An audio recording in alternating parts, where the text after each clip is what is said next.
Penso cosa più importante là tutto il mondo.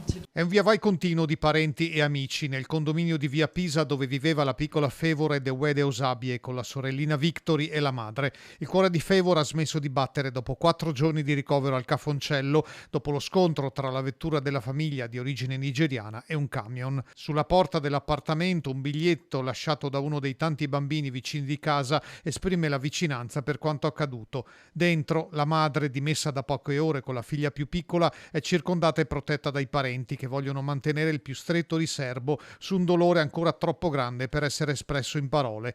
Sull'uscio è il padre a provare a raccontare questa gravissima perdita. E lei pensa a tutto il mondo, lei vuole fare, aiutare tutto il mondo, lei vuole fare dottore. E lei, sì, dottoressa.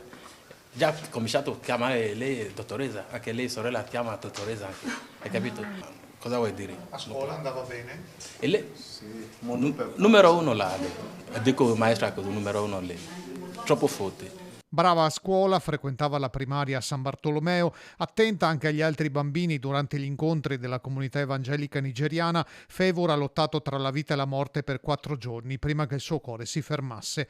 Resta da fissare la data del funerale che potrebbe essere celebrato nella sede della comunità evangelica a Quinto. Sul registro degli indagati per omicidio stradale sono iscritti sia il conducente del camion sia la donna alla guida dell'utilitaria.